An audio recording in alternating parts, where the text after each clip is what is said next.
One thing I always say about business is the one thing that always stays the same in business is that things always change. And that includes your customers, of course.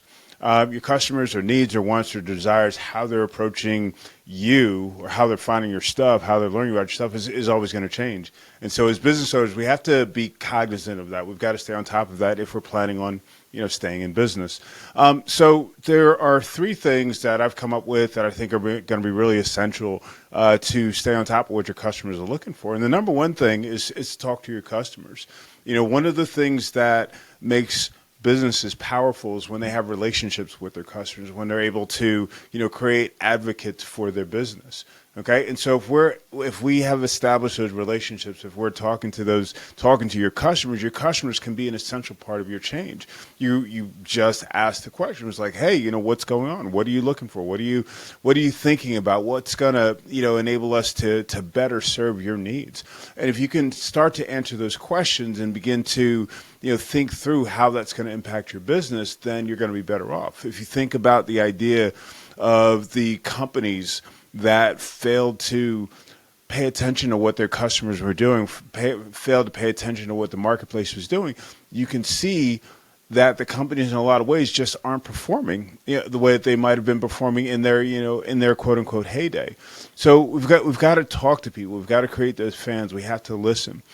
The other thing that we can do is simply just observe, what's happening in the marketplace. I mean, the marketplace a lot of times is very vocal, about the changes. You can see in the media how, one organization starts to make a change and just so many others just follow after that. And you can see how the market's responding as these organizations make a change.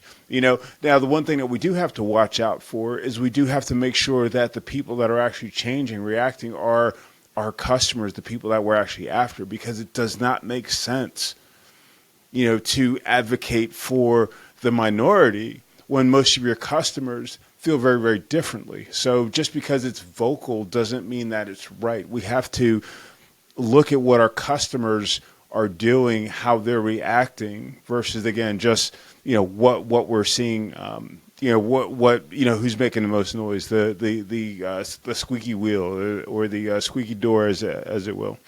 The last thing that we do, or the last thing I'm thinking about, I should say, is really just testing. As someone that's done a lot of marketing, we've always taken the approach of, hey, let's try this thing and see how the market responds, see how the market reacts. Generally in marketing, we talk about A/B testing. We take two ideas, we push them both out to the marketplace and see, which one does better. But, when there are so many different options that we have to choose from, we really have to be able to take an intelligent testing process that's going to be bigger than A/B testing and start working on, what works, seeing, again, how people are responding.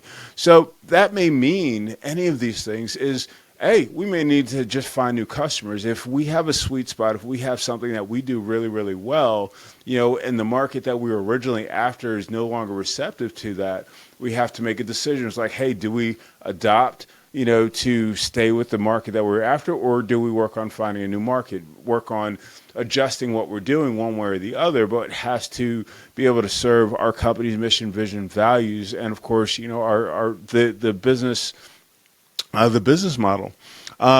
Something else to take into consideration is that, we may need to change our messaging. We may just need to change how we're labeling what we're doing. And we see this over time. You see the way that people communicated, 20 years ago is different than how they communicate now. And therefore, your messaging from 20 years ago or even 10 years ago may not be as applicable to that market. Now, especially when we look in terms of how quickly technology changes and how quickly technology is interjecting into the daily things, the daily activities that we are participating in. If you're not able to communicate in a way that's modern, that's relevant, then you're going to your product, your company, your business is not going to be relevant anymore.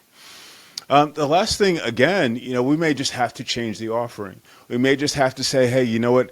This is something that's no longer relevant, to our audience, to the people that, we have this established relationship with. What do we need to do differently?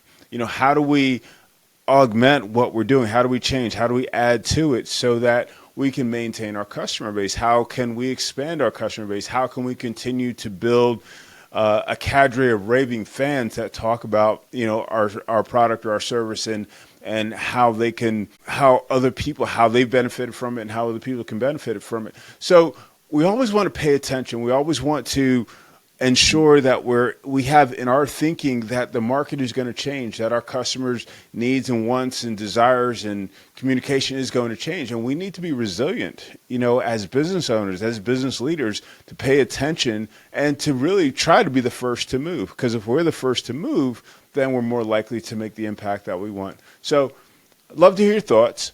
Thanks so much for watching.